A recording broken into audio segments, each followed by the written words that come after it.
Good morning, everyone. This is Rick Wychuk. I'm the Acting Director of NAEHS, and I'd like to welcome all of you to the June 2020 virtual meeting of the National Advisory Environmental Health Sciences Council. So let me start at the beginning. I need to tell all of you that pursuant to the Government in the Sunshine Act, all aspects of this meeting are open to the public except the review, discussion, and evaluation of grant applications and related information, which is what we just finished in the closed session. So let me turn things over now to Dr. Pat Maston, who is the Acting Director of the Division of the Extramural Research and Training. Pat, take it away. Thanks, Rick. Welcome everyone to this virtual council meeting. I want to start by let people who are on council and some of our senior leadership members introduce themselves. So as I call your name, would you please tell us your name and your affiliation? Dr. Cordero. Good morning. I'm Jose Cordero. I'm the department head in epidemiology and biostatistics at the University of Georgia. Dr. Goldman. Hello, everybody. I'm Lynn Goldman. I am a council member and dean of the Milken Institute School of Public Health at the George Washington University. Thank you. Dr. Ho. Shukmei Ho, are you available? All right. Dr. Kavanaugh. Good morning, everyone. This is Terry Kavanaugh. I'm a professor at the University of Washington. Thank you. Dr. Korfmacher. Morning. I'm with the Community Engagement Core at the Environmental Health Sciences Center at the University of Rochester. Dr. Parker. Hi, I'm Edith Parker. I'm Dean of the University of Iowa College of Public Health. Dr. Perez Lugo.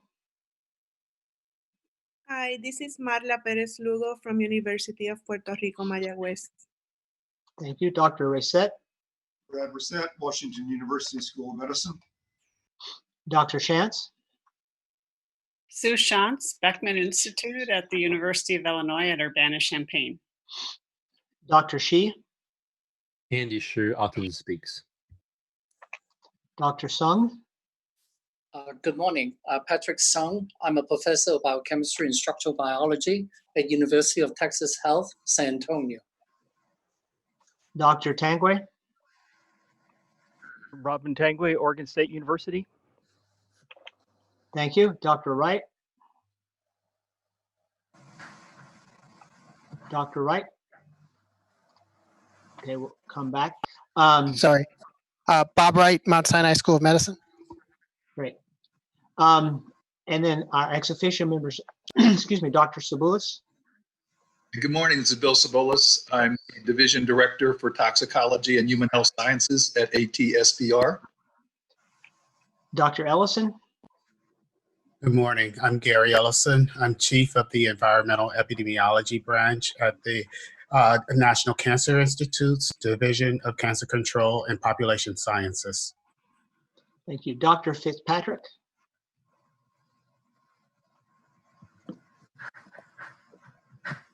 Dr. Fitzpatrick. Okay, Dr. Geller. Excuse me.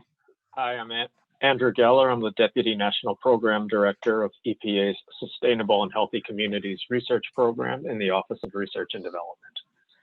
Okay, thank you. Let me circle back. Shukmei Ho, are you on the line? Yes, I am on. This is Shukmei Ho, Vice Chancellor for Research and Innovation, Arkansas University for Medical Sciences. Thank you. And one last try for Dr. Fitzpatrick. Okay, thank you all very much. Just some housekeeping items I would like to mention. We will be taking a short break at around 12:15. This will be for 15 minutes. Will be, if you want to get food to do a working lunch with us, you're welcome to do that. In terms of how we're going to conduct the virtual meeting, we went over this in closed session, so I won't go into too much detail for the council members, but I will ask anyone who's speaking, ask all participants on the Zoom session to mute their microphone except when they're speaking, and when they finish speaking to go back onto mute. During the break, we ask that you turn off the video on Zoom and mute your computer during the break. For members of the public who may wish to express views concerning any items discussed during the meeting, you can do that by sending an email to council using the address listed on the council webpage. That's national.advisory.council@niehs.nih.gov. As before, we'll be voting electronically. The council members have received copies of the February 2020 minutes. I would like a motion from council member to approve the minutes of February council. Could I have that motion, please? So moved. So moved. And I believe I heard a second there. All in favor, please vote on the electronic council book. And I will.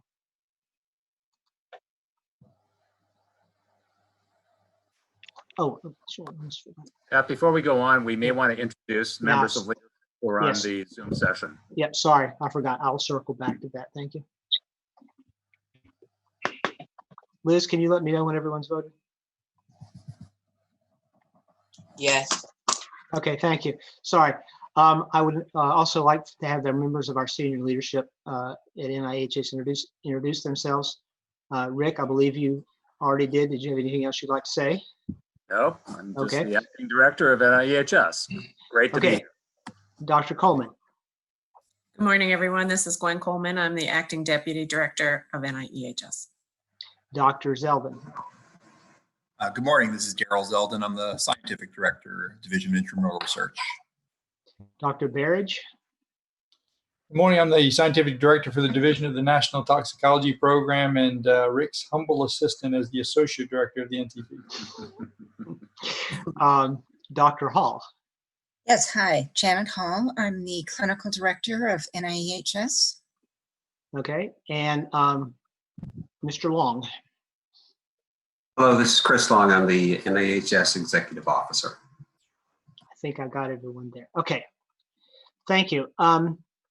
I will point out that on the agenda, there's a list of future meeting dates. We asked that they put these on the calendar so that we're available to come. The next meeting is scheduled for September 15th. Depending on the current state of coronavirus, we may or may not make that a virtual meeting as well, but we'll keep you posted on how that works. At this point, if there are no questions from council or no comments, I think I will turn the meeting over to Dr. Wycheck to provide us a report of the director of NIEHS. Excellent, great. Thanks, Pat. So again, welcome to all of you to this virtual meeting of the National Advisory Environmental Health Sciences Council. It's truly a pleasure for me to be here today with you as the acting director of NIEHS. What I'd like to do is to give you an update of what's been happening at the Institute since we were last together in February at the Durham Convention Center.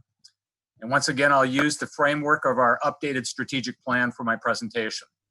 I've tried my best to limit my oral presentation to about 35 minutes, so there should be plenty of time for questions and answers.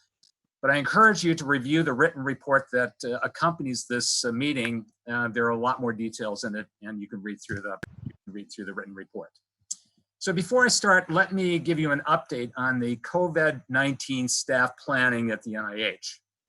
As you may know, the NIH, like many institutions, has been encouraging what we call enhanced telework for all staff since the middle of March who are capable of doing that.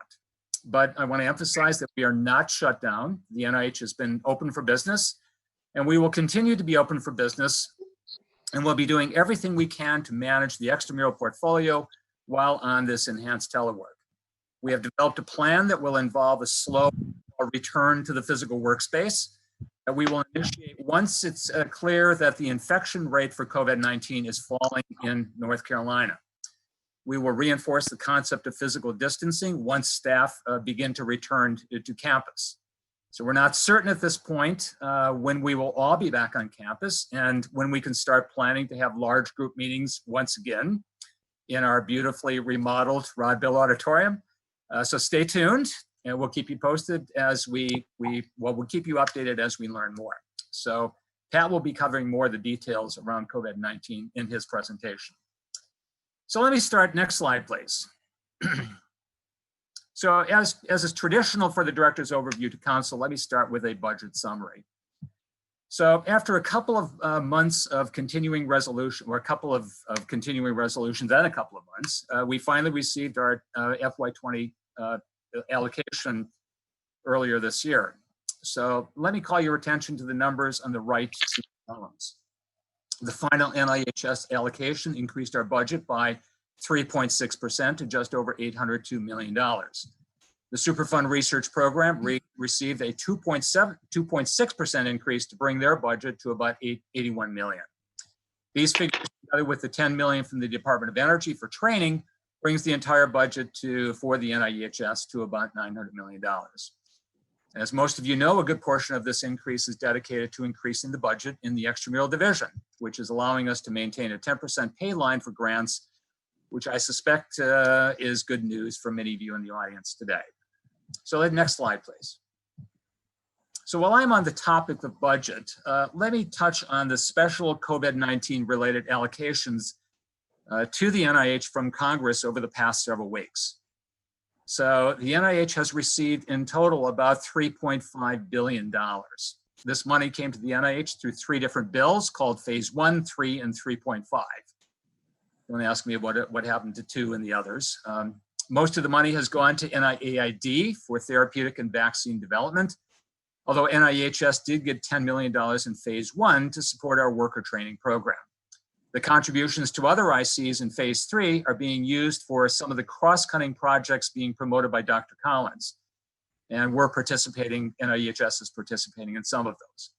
For Phase 3.5, the $500 million to NIBIB was to support the Radix tech.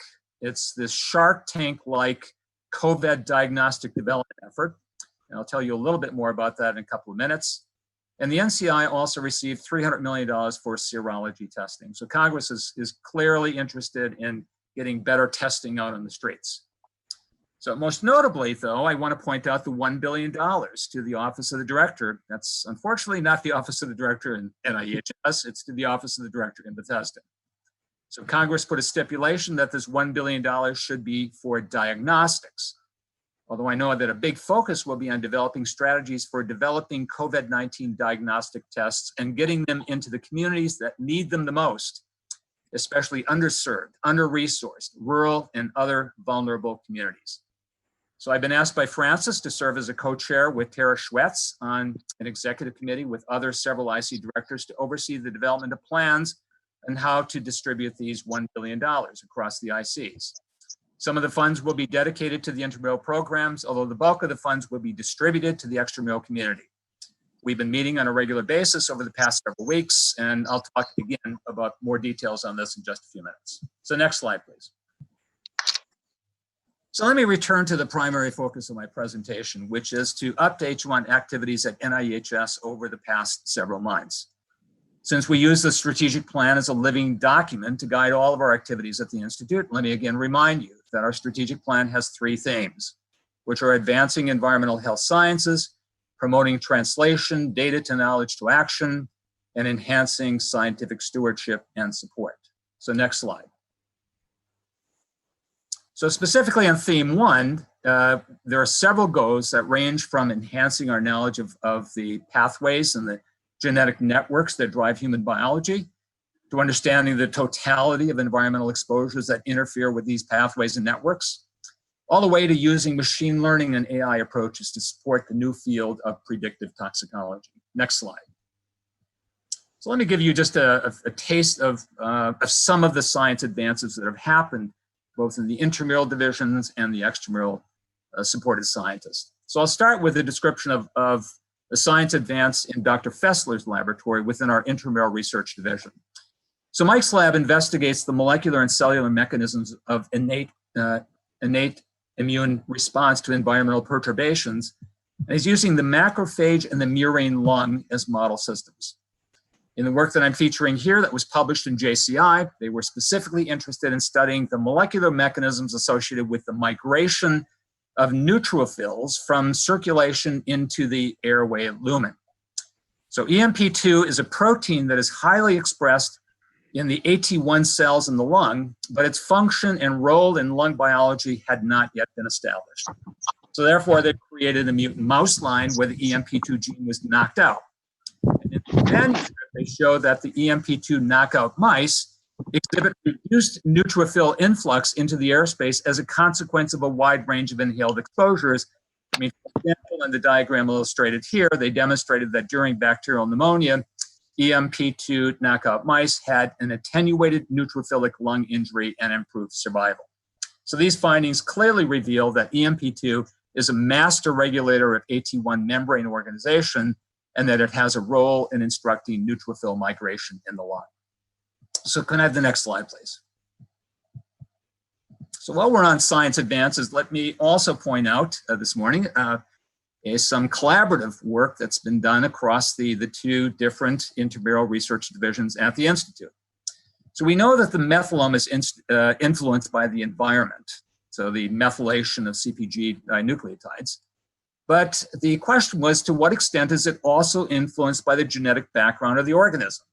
So to address this question, these investigators, working under the leadership of Paul Wade and DIR, performed complete methylome analysis of two commonly used inbred mice, C57 black 6N and C3H-HEN. And they also did a complete methylome analysis of F1s that were generated from the parents of these two, or these two parental lines.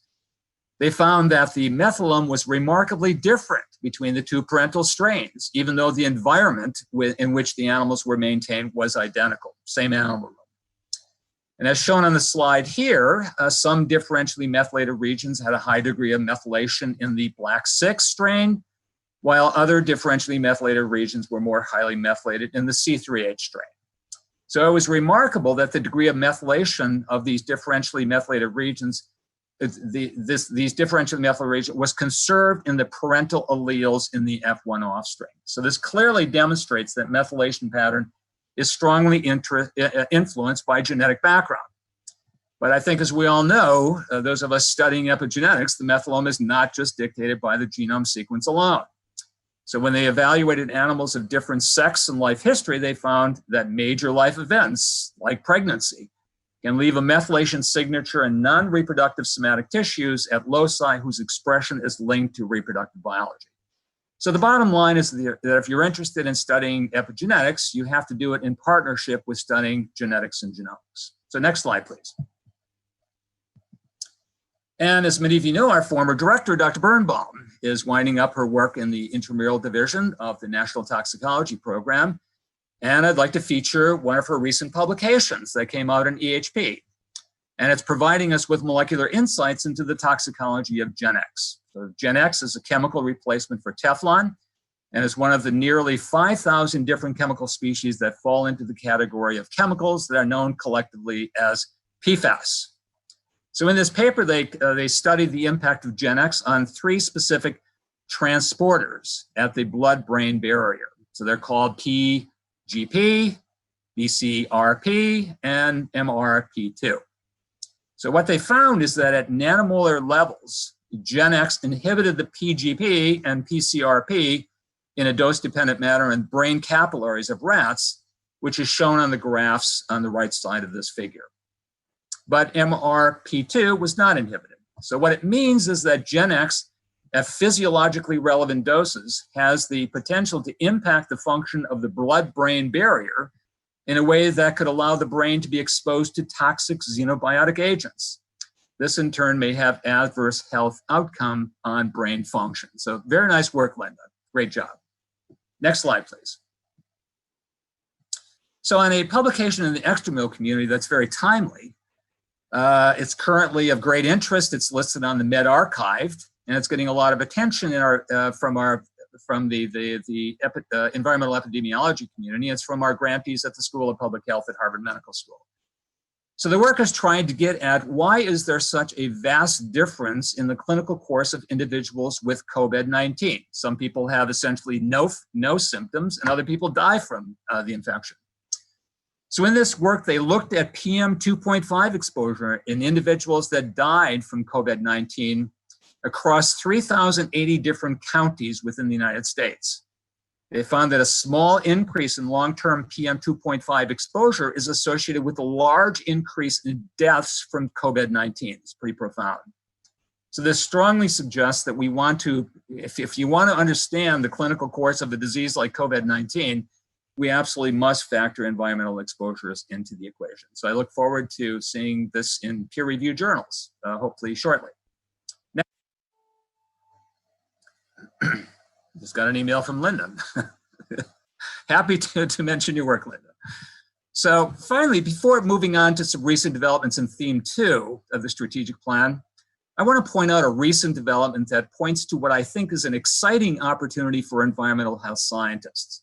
This is to explore new research directions on studying the complex biology of ALS. We know that ALS has both genetic and environmental features. In fact, probably the environmental features are more pronounced than the genetic features. So we know something about sequence variations in several genes associated with ALS, but these account for only a small percentage of the predisposition to the disease. This new funding opportunity is part of the High Risk, High Reward Research Common Fund program, and will be an opportunity, I believe, for environmental health scientists to explore innovative and bold new ideas on how to define the environmental exposures that may be working in concert with genetic predispositions to trigger ALS. So if you're interested, and I suspect many of you may be, stay tuned, since the FOA will be issued very shortly with a receipt date in a few months. So things are happening quickly, so if you're interested, keep your eyes open, and if you have questions, just let us know. So let me move on. Next slide, please. So let's move on now to theme 2 of our strategic plan. And as just a reminder, theme 2 has many goals that range from creating knowledge from the data that we generate in theme 1 to outreach, communications, engagements with the global environmental health sciences community, to environmental health disparities and environmental justice, all the way to partnerships for action. So next slide. So in the context of theme 1, I want to talk a little bit about some of the COVID-19 outreach that we're doing at the NIH. Broadly, I'd say that we're doing quite a number of things. So these range from a number of self-assembled cross-IC collaborations, and NIHS is participating in several of those, to what's called the active partnership that our director, Francis Collins, has organized with pharmas and external organizations, to over 28 projects that are happening within our intramural research divisions, to the efforts of the worker training program, DERT, to a number of activities in NIAID for vaccine and therapeutic development, and to the development of new virus testing strategies. So next slide. So specifically, let me spend a little time on some of these testing strategies, which correlate back to the additional $1.5 billion that I referred to in the first slide when I was discussing budget. So I'm going to describe briefly the program that has come to be referred to as Radix, for the Rapid Acceleration of Diagnostics. Radix initiative has 5 critical components that are shown on this slide. And the Radix Tech at the top, or Radix Rad, Radix ATP, are all about developing innovative COVID-19 testing technologies for both near-term and longer-term use. The 5th program at the bottom is for data management. And if anyone has questions about these technology development programs or data management, I'm happy to answer your questions during the Q&A. But in the limited time that I have now, let me take a minute to describe the Radix Up, which is an initiative to support a consortium of interlinked community-based intervention projects around developing and deploying COVID-19 testing strategies for underserved, under-resourced, rural, and other vulnerable populations across the United States. Congress is especially excited about this program because it's about getting innovative testing into the communities that can probably use it the most, or they need it the most. The program is designed to get at least $200 million on the street by the end of September. Record pace for the NIH.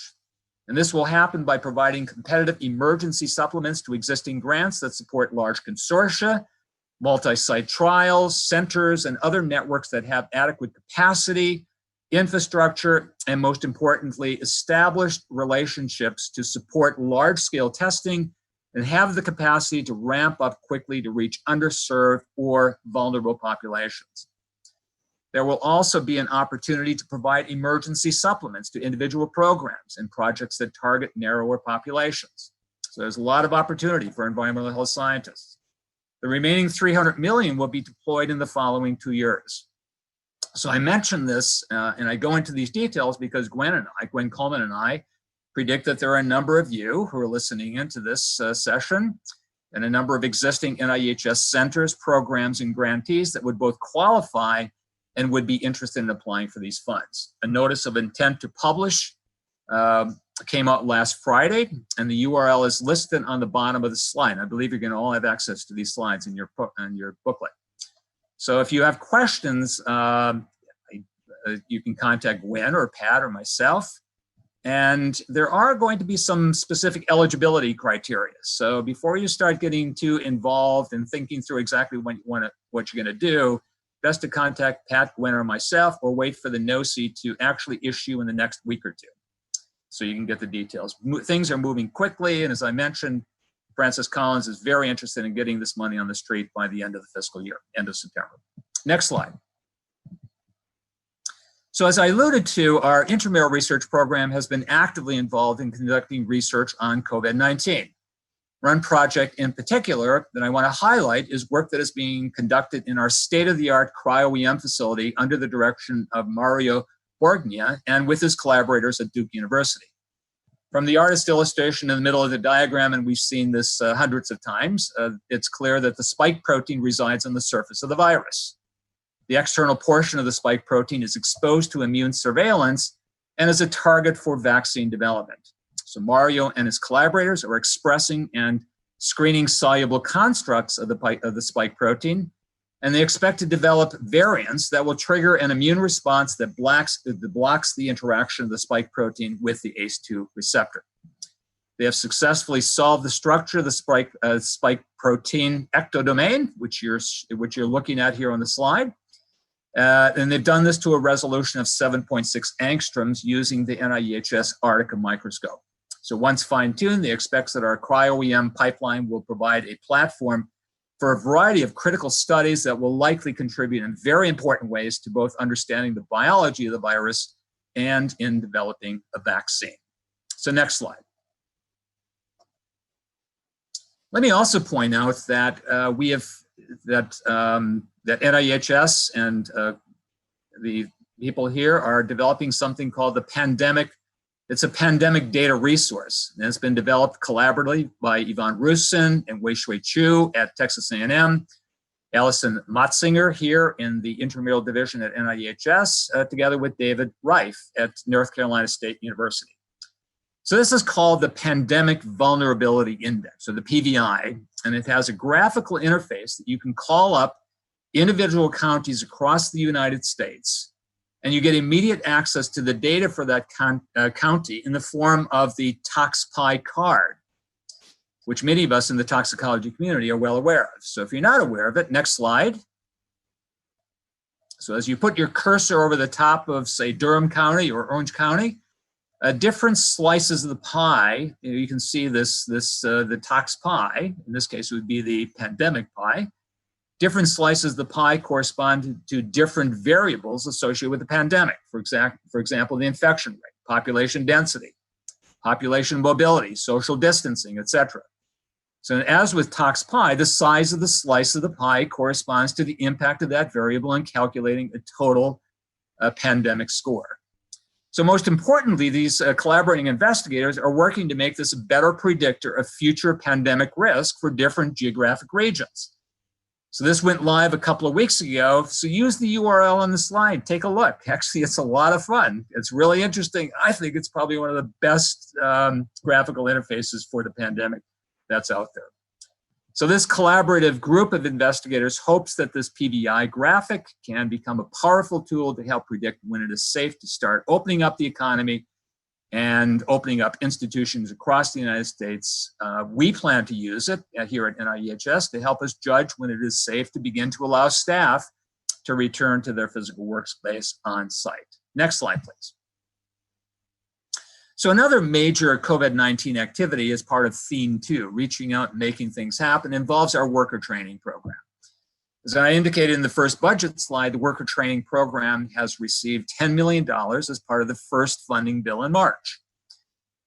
So the worker training program has already put together a training program that has 3 objectives that are shown here on the slide. So identifying key evidence-based methods to prevent and respond to COVID-19 in the workplace, creation of a virtual training platform for different types of workers, and building a cadre of virtual safety trainers and advisors.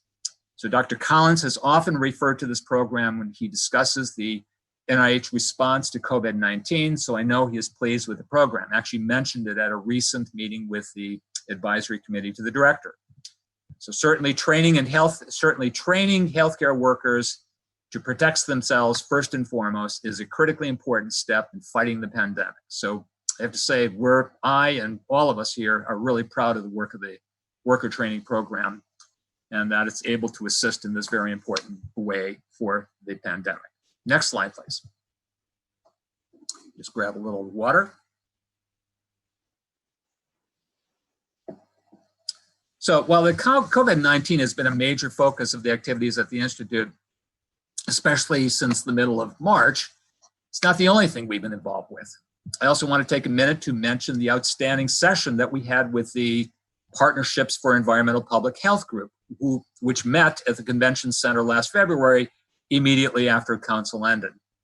This was the 10th anniversary of the PEPH program, and there was a lot of interest and excitement about planning the next 10 years. Nearly 200 individuals, including researchers, environmental health advocates, science communicators, educators, policy experts, and public health officials came together for a couple of days of workshops, panels, and poster presentations. The ideas, debates, and networking opportunities displayed the breadth of PEPH initiatives. Very, very exciting.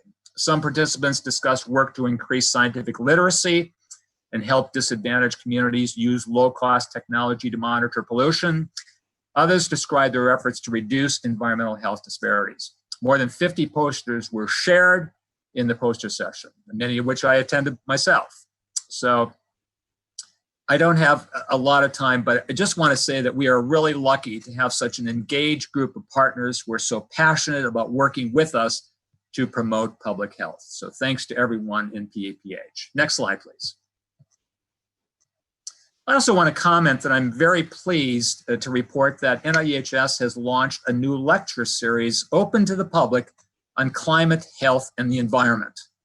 The first lecture was given by webinar on May 6th. The NAEHS Senior Advisor for Public Health, John Balbus, opened the series with a lecture entitled How Climate Changes Health and Why You Should Care, Why Each of Us Should Care.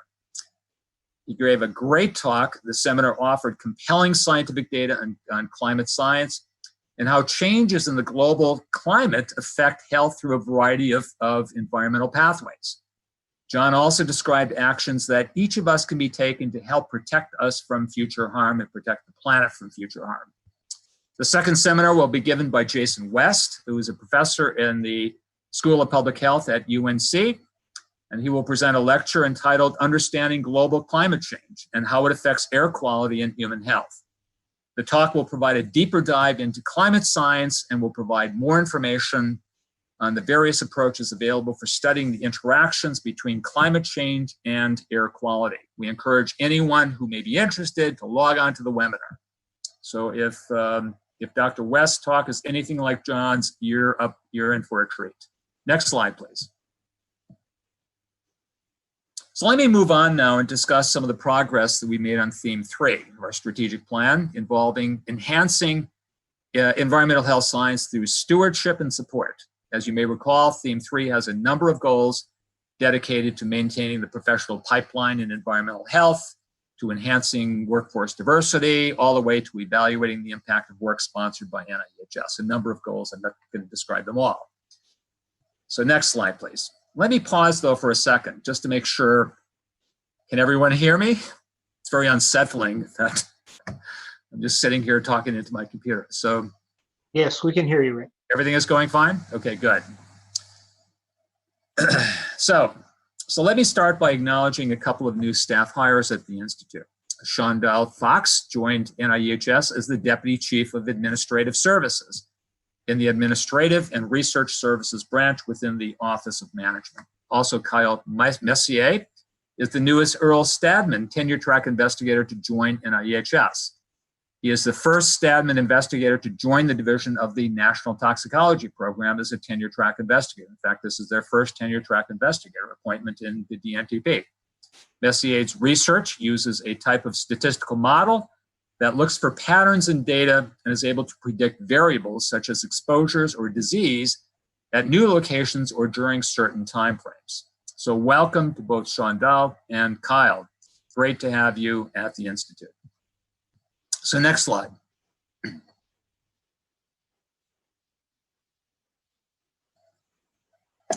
So I want to acknowledge a number of awards received by the staff at NAEHS or investigators associated with the Institute. So first of all, given that we are the Environmental Institute at the NIH, I want to acknowledge a number of HHS Green Champion Awards. So unfortunately, I don't have time to acknowledge all of the individuals involved in these awards, but I want to describe the awards. If you want to know who is involved, please read through the written document that accompanies this meeting. So in the category of energy and fleet management, we were acknowledged for reducing the Institute's carbon footprint by more than 30,000 pounds of carbon emissions over a 5-year period using electric low-speed vehicles for maintenance and operation. And I might add that the acting deputy director just bought a Tesla, so I'm actually contributing to this as well. In the same category, we were acknowledged for our work in the NIH Freezer Challenge. So in this category of environmental stewardship, our staff was acknowledged for successfully diverting approximately 46 tons per year of used but unconsumed animal feed to composting. In the category of sustainable design and facilities, we were acknowledged for our work on the building renovations, including the replacement of the skylight and the main entrance storefront with electrochromic glass. This resulted in savings of over 40,000 kilowatt hours of energy. And then finally, in the category of water use efficiency and management, we were acknowledged for our work on the main building chilled water fan coil loop piping replacement. So if you don't know what that means, the bottom line is that it reduced pump energy consumption and resulted in an annual savings of almost 120,000 gallons of water every year. So I think overall, due to the staff, and I encourage you to take a look at the written document, these people have worked hard, and congratulations to all of the award winners for helping the Institute achieve this award. Next slide, please. So I also want to acknowledge Jeff Church, who is the chief of the Health and Safety Branch. So I want to acknowledge his presentation. He was presented with the Fellow Award from the American Industrial Hygiene Association. So only 5% of AIHA members can qualify for this prestigious award. So congratulations, Jeff. Next slide. So I also want to acknowledge awards to a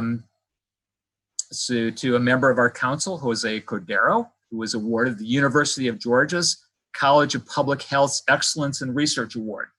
Dr. Cordero is the Patel Distinguished Professor of Public Health and head of the Department of Epidemiology and Biostatistics at the University of Georgia. I also want to acknowledge Dr. Frederica Ricky Pereira, who I'm sure many, if not all of you know, for her being selected to present the distinguished 2020 NIEHS Spirit Lecture, which she did early in March. Her talk was titled Translational Research to Prevent Environmental Threats to Children, from Chemicals to Climate Change. Dr. Pereira is on the faculty at Columbia University and is the founding director of the school's Center for Children's Environmental Health, which I might add is co-funded by NIEHS. So could I have the next slide, please? I also want to acknowledge James Lyondike from Michigan State for receiving the 2020 SOT Achievement Award. His laboratory is studying mechanisms of liver fibrosis, which is one way through which environmental agents can cause liver damage, as I'm sure many of you know.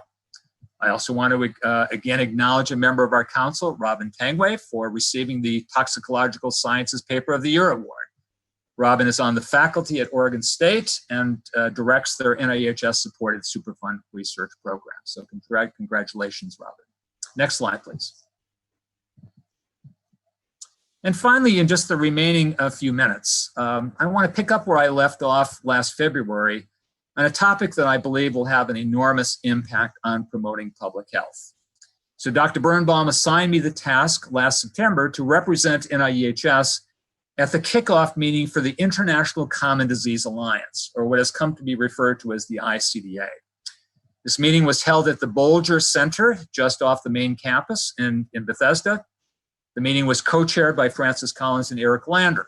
So many of you may know Eric is the director of the Broad Institute in Boston.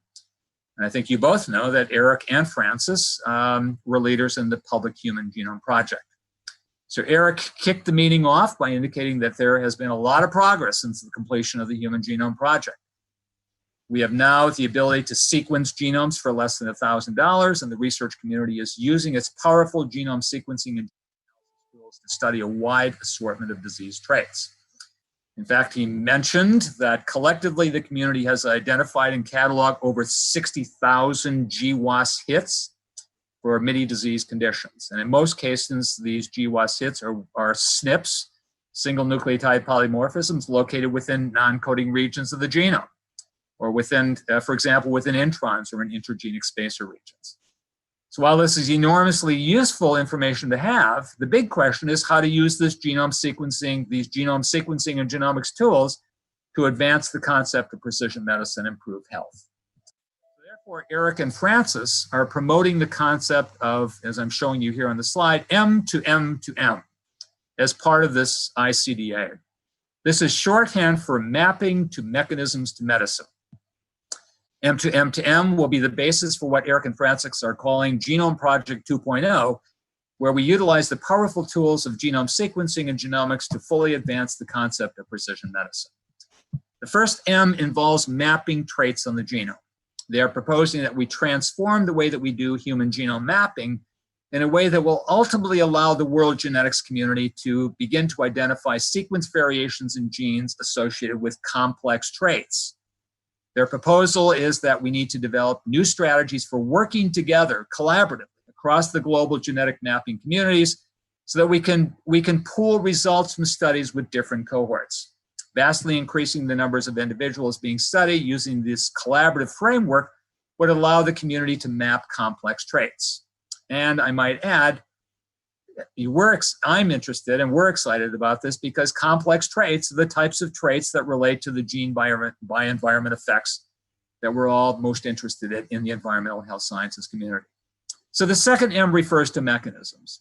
They're proposing that we need to develop innovative cell-based and model organism-based strategies to study and understand mechanisms of how sequence variations in the genome ultimately give rise to changes in the biology of an organism.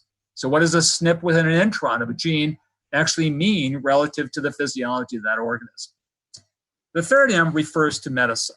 This is all about how to take the insights into the complex traits and molecular mechanisms of disease and put them to work within the clinic for the benefit of medicine and public health. So this is ultimately where the rubber meets the road and is part of enabling this concept of precision medicine. But the concern that I had after Eric and Francis described the M2M concept in their program is that no one was talking about the role of the environment in health and disease. And as we all know, certainly in this audience, that the environmental health sciences community, all of us in the environmental health sciences community, people get sick because they're exposed to bad things in the environment, or they can stay healthy because of good things in the environment. So in my mind, the concept of precision medicine is to deliver, if the concept of precision medicine is to deliver on its promises, there has to be a conscious effort to bring the environment into the M2M concept. I've been speaking to Eric and Francis and others in the genomics communities, and I believe that they're very excited about engaging the environmental health science investigators into the ICDA program. And we can start with the All of Us program as part of the NIH. It was clear at the meeting that there is a huge opportunity for environmental health sciences, for people in the environmental health sciences community to have an impact in this next phase of the Genome Project. So my sense after the meeting was that if we do this right, there can be enormous benefits for both environmental health and the genomics communities. So next slide. So the next step of the ICDA was to proactively develop a white paper that would define what needs to happen in the global research community to enable the M2M program. I was pleased that when I returned to NIEHS after the ICDA meeting, there was a lot of enthusiasm at the Institute to actually put fingers to the keyboard and to engage in adding environmental language to that white paper. So next slide. Actually, I'm sorry, go back one slide. Okay, so I have to give all the credit for the work on enhancing the white paper. There was a lot of work that happened at the Institute. To this self-assembled group, it's a working group and the membership is shown here on this slide.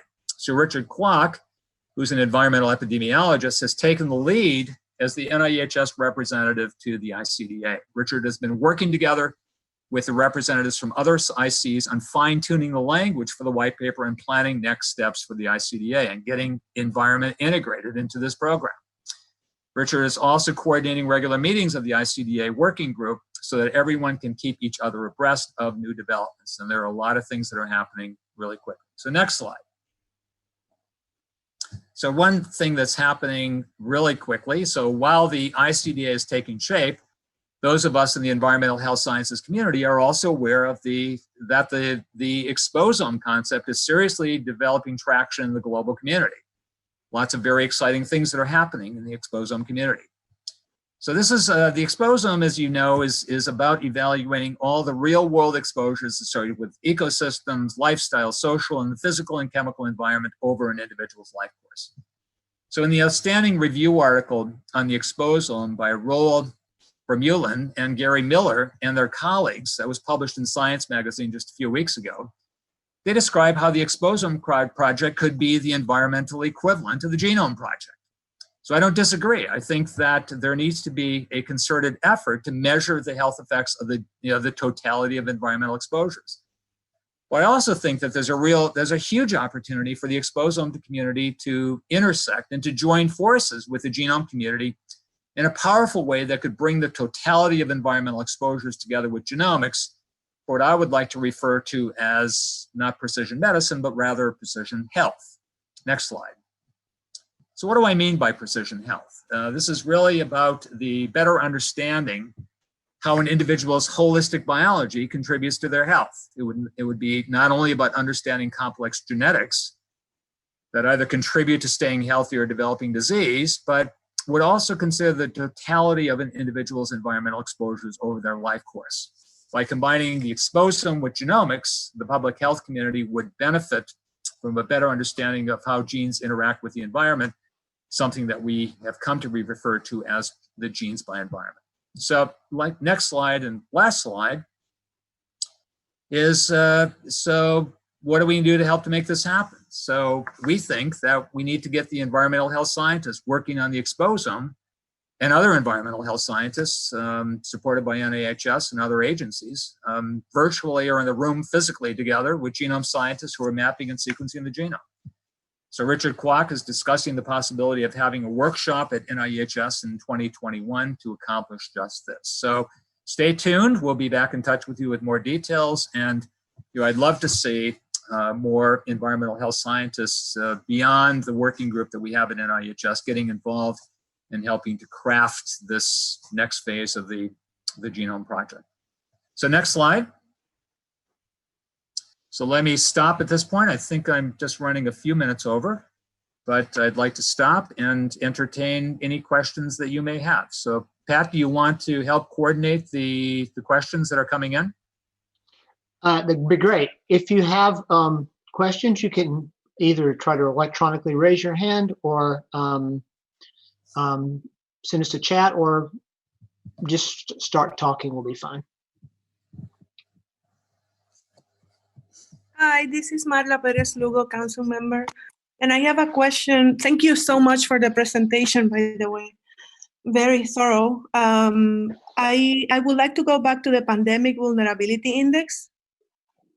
Yes, the PVI. Yes. You want me to go to And that slide? yes, please. And Okay. if you can please tell us more about what acceptance have you gotten from other agencies? What kind of response? How widely have you shared the tool with stakeholders at the local level and the federal level? Because that goes directly to this theme number 2. Right. And the second question is about the Climate, Environment, and Health Seminar Series. And I would like to know who is the target audience for that seminar series. Okay, so let me start with the first question. And so this is a very new program, the PVI, and I really applaud, and I think I first heard about this from Yvonne Rusin and Wei-Shui Chu, and from Allison and from David. Very excited about this. It's still in its relatively early stages. They're fine-tuning the algorithms. It's up, it's working, and we've been out spreading the word.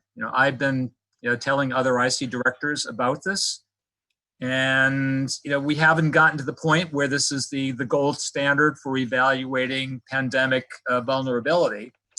Although my understanding is that Allison and her colleagues will be working to make this more predictive of which county is likely to be the next county. Now that New York seems to be stabilizing, what about Durham County or Orange County or other places in Texas or California?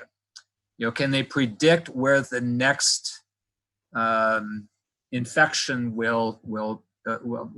expansion of the infection is likely to happen? So it's early stages, but we're getting the word out, and I encourage all of you to actually get on the website and take a look at it. And if you like what you're seeing, then help us spread the word. Get it to different governors' offices and different agencies within states across the United States. Does that answer your question? Sure. So you don't have a particular outreach strategy for the tool? Well, I'm going to ask Daryl Zeldin, and I don't know if Allison or I don't know if David or Yvonne or others are on the WebEx or whether they can chime in. But Daryl, do you want to speak to this? Can you unmute? So this is happening within the Intramural Research Division. Yeah, so I think Allison is probably the best person to talk regarding the details. Can you repeat the specific question again, please? So what is so go ahead. No, what kind of response have you gotten from other agencies and stakeholders? And if you have a particular outreach strategy to spread the word instead of just word of mouth? Yeah, so I think it's too early to determine what the response has been. This only went live less than a week and a half ago.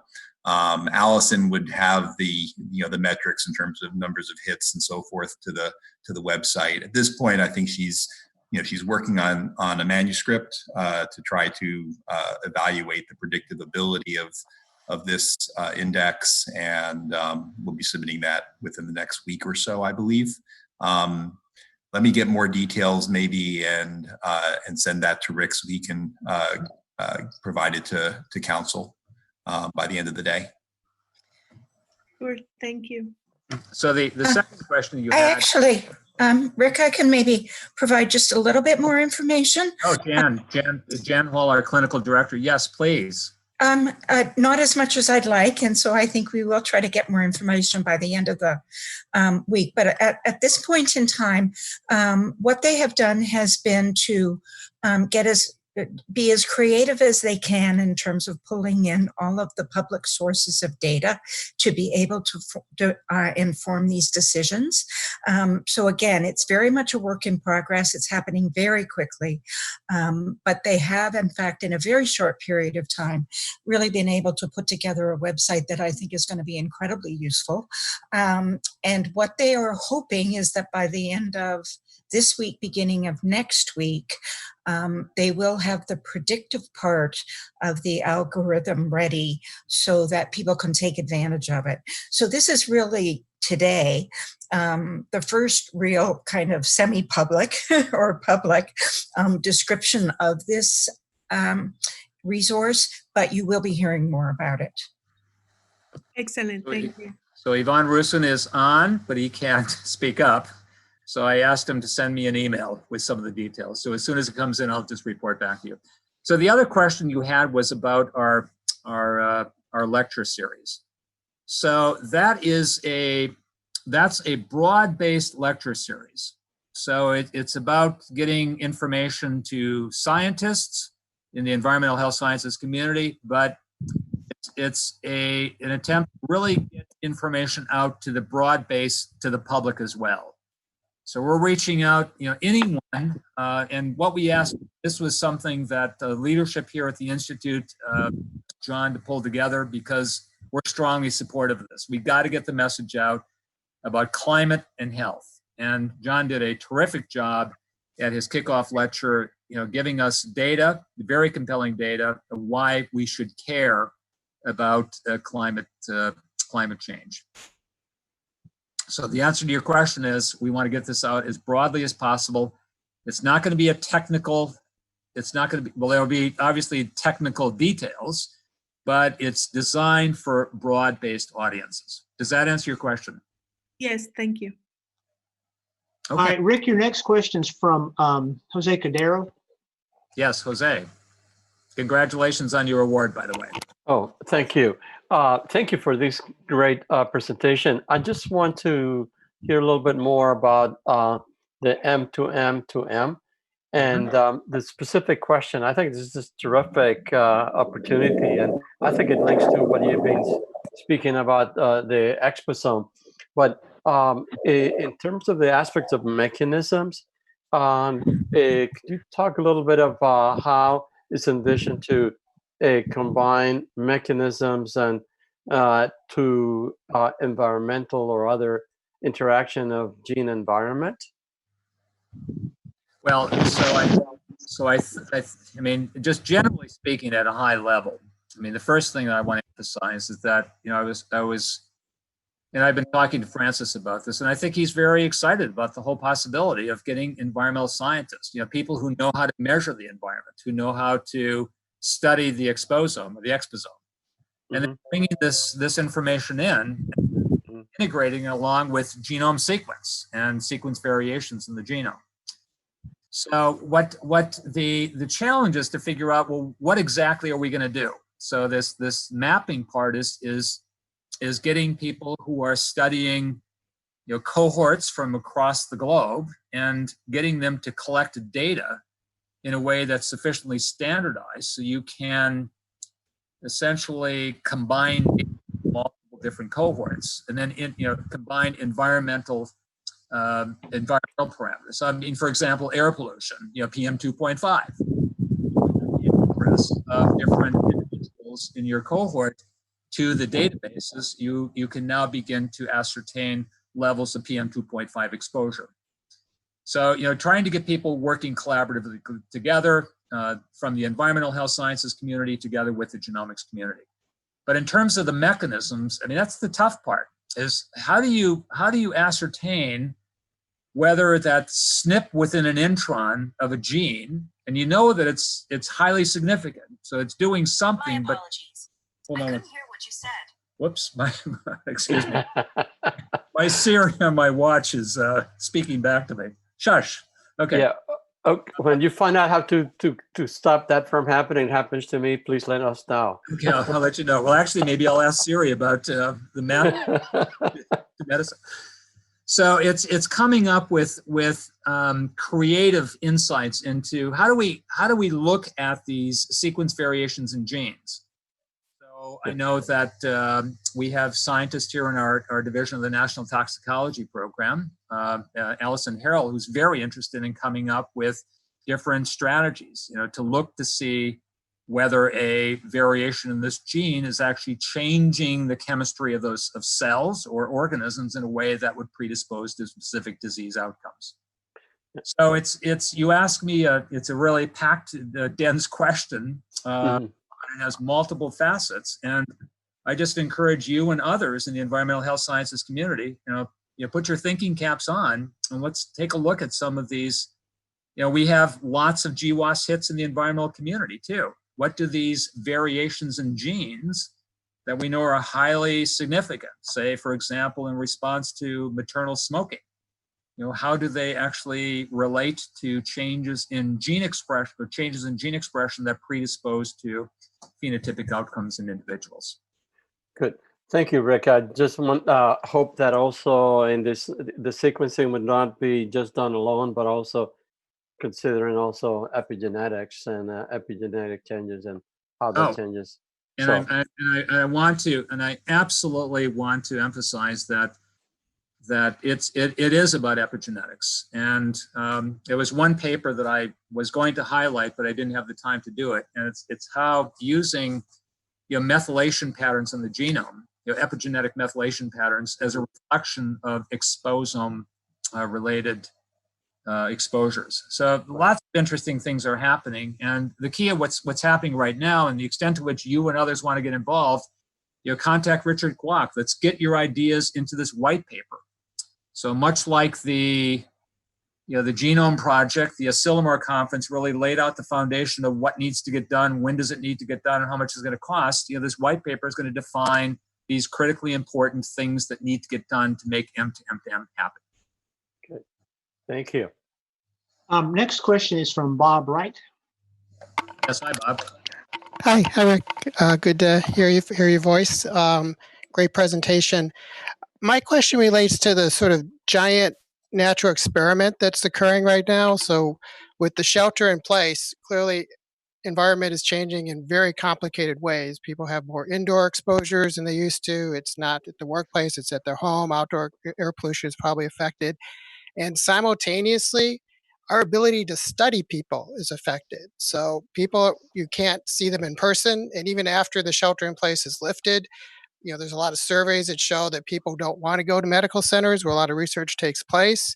And so are there any plans to study, one, the impact of the shelter in place on our environment, but two, what are best practices in order to study people in this situation? And there's also impacts on community engagement. Well, Zoom works great in an affluent population. For a lot of people who don't have access to really good internet, this is probably not going to be an option. Well, boy, you raised this natural experiment that's happening is very interesting, multiple different facets. And the question is, how can we capitalize this to really gain some important insights into several different elements of the environment? And I've been, and many of us have been so focused on the testing and getting the funding that we've gotten from Congress on the street in short order. But you raise a number of very important things that I'd like to suggest that we capture the minutes on this and get this on into the discussions of our senior leadership team here. I'm going to point to Gwen Coleman and ask her if she can unmute and to speak to a few of these things. I think there may be some funding opportunities that we could get out on the street from NAEHS pretty quickly to be dealing with some of these things. Gwen, do you want to comment on this? Sure, thanks very much, Rick. I totally agree with you, Bob. There are, in this moment, there are opportunities to learn new things. And I'll point to, I think Pat will talk about this later in his report. NAEHS has a notice of special interest that's already been on the street, but there are also quite a number of them that have been generated in partnership with the Office of Behavioral and Social Science Research. And there's a link to, on their website, I think maybe our website links to it as well, which lists all of those different notice of special interests. And they're very much focused on how these social, economic, behavioral factors are affecting population health, but also through initiatives across different ICs, there's a great interest in understanding what the impacts of the public health mitigation factors are on different health, on COVID-19, but also on other disease-related health outcomes, mental health outcomes, physical health outcomes, especially in vulnerable populations. So I would point you to the OBSSR NOCs. I would also say that there are quite a number of program staff in the Division of Extramural Research who are familiar with these various opportunities and would be happy to speak with investigators who are interested in applying for those funds. The best practices piece of how we do research with the new normal is an enormously important question, and I'm not exactly sure if there are any forums on this. I wonder if perhaps maybe the International Society for Environmental Epidemiology's virtual meeting that will happen in August could be a forum for this discussion among people in our discipline. And it might be nice to recommend that to the organizers of the virtual meeting, and perhaps have other members of the organization throw their support in and maybe want to speak to some of those issues more broadly with our international community. Gwen, thank you. And I just wanted to comment that there are several of these cross-IC, cross-cutting projects, and they're not all based just on testing for COVID-19, but there are many of them that are relating to behavioral, social, ethical issues related to COVID-19, as well as other things that are part of the, the environment. So anyway, thanks for bringing that to greater awareness, and that's something I think we need to talk more about. Other questions? Yeah, Rick, Lynn Goldman has a question, and then you have one after that. Yes, Lynn. Well, first and foremost, I wanted to thank you for this presentation, and I particularly appreciate what you're doing in the context of Francis and Eric's project.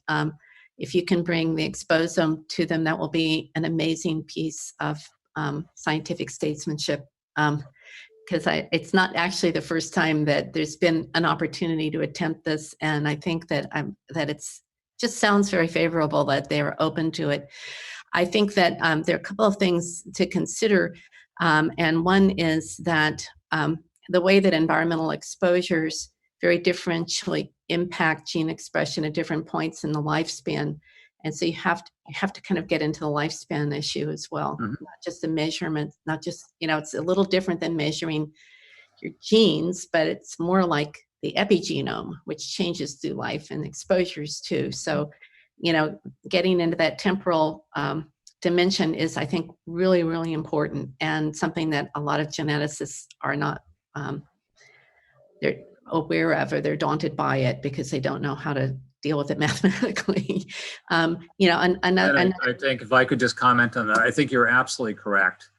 And the extent to which we've already reached out, and I've been meeting with people at NHGRI, for example, Eric Green, and with others at the Institute. They need greater awareness of the way that we evaluate the environment. And the temporal issues are critically important. I mean, my own lab is studying things that are happening in early development that are impacting how genes are expressed later in life. So the fact is that these are highly relevant to ultimately implementing this concept of precision medicine or precision health. And so we have to figure out how do we measure them, and how do we get them into the equation. And just let me assure you that I'm going to continue to do my best to get people like Francis and Eric really excited about this stuff. And I think they are. Actually, I've been quite impressed at the interactions that I've had with Francis on this topic area. So one thing has occurred to me that might be exciting for them, and it would be extremely ambitious, but to begin to take the wide, if you may, arrays of exposures, call them arrays, and really identify the ones where we're beginning to see that they map onto SNPs in terms of creating gene expression variability at those SNPs. I think that would be exciting, even though we would know, just as the associations that Francis presented, those tens of thousands, many of them are not actually validated with multiple studies. Many of them are not going to actually be very predictive of disease outcome. But it's exciting to people like that there are many of these associations, that some of them are going to be really important. And I don't think we've done a good job communicating the wide array of opportunities that are already being identified. And so it's just an idea. I mean, the other thing I'd kind of like to throw out there is, you know, in the light of this last week, I'm delighted that social environment is included in the Exposum concept, because the social determinants of disease are very important, and they often intersect with environmental exposures, right? But that I think that it's time to start talking about racism as an environmental exposure. My own professional organization, the American Academy of Pediatrics, last summer issued a statement that, you know, racism is the cause of pediatric disease, is a cause of preterm birth, is a cause of low birth weight, is a cause of ill health throughout childhood and into adulthood. And I think that we've hit a time where it's important to name it. Yes, it is implied in household income, in inequality. You know, it's implied in what is here, but I think it's time to pull it out and name this as it's a public health threat. It's a threat to health of people through the lifespan. So, thank you. Well, and I agree with you on that. Our director, Francis Collins, sent an all hands message out, I think it was yesterday afternoon, really highlighting the situation in Minneapolis. And this is serious, and we all need to be embracing this. And we need to understand that racism is a very important variable when evaluating an individual's health. So, and it does go to all three of the M's, and even, and I meant to say this before, even the last M, the medicine, how we respond to treatment is impacted by our environmental exposures as well. So I didn't want to miss that point either. Absolutely, no question about it. Let me ask Daryl Zeldin to unmute here for a second. He just sent me a note, and he can talk about some of the interests in Chandra Jackson's lab here at NIH. Yeah, so Chandra is one of our outstanding tenure track investigators from Harvard, actually. She's been an investigator for a couple of years, and she's very interested in stress in underserved populations, minority populations, and impact on human health outcomes. She's published extensively on this over the years, and has a strong interest in that relating to the comment that was just made. So, okay, Rick, I'm sorry. I don't want this to completely dominate the Q&A session, but if we can use some of that $500 million that's going into COVID testing, we want to understand some of the behavioral, social, and ethical issues associated with testing in some of these underserved communities. So if we can not only do the testing, but learn more about some of these issues that you're raising at the same time, I think we can leverage that money to gain better insights into some of these complex environmental variables. Okay, Rick, we have another question from Dr. Geller, and I believe this will need to be our last question. We're kind of running into it. Okay, Andrew, how you doing? I'm doing all right. Thank you so much. Rick, I wonder if you could expand just a little bit on precision health. I'm really intrigued by what you've laid out here. In our research programs, we've been thinking about the total environment for quite a while now. And I wonder if you could maybe help me understand whether or how precision health is mapped onto primary prevention or secondary prevention, thinking about precision health in terms of medical and individuals, and then a larger goal of public health. So how does precision health map onto public health? Does that make sense? Precision starts with the individual, and better understanding how an individual responds to the environment is, in my mind, what precision health is about. What are the things in the environment that are likely to be contributing in a negative way to your individual health, and then if you take the aggregate of individual health, that's what you're doing in terms of promoting generally public health. Thanks, Rick. Mm-hmm. Are there any other questions from council members? I don't see any hands raised. I don't see anything on chat, but if we have another minute or two, if anybody wants to ask a quick question. If not, we are pretty much right on schedule. We're due for a 15-minute break now. We will meet back here at 12:30 Eastern time, and we'll continue with our program from there. Okay, great. Well, thanks everyone. Appreciate your comments. And if you have other questions, feel free to email those to me. Andrew, I actually want to talk to you more about the whole concept of precision health. Thank you, Rick.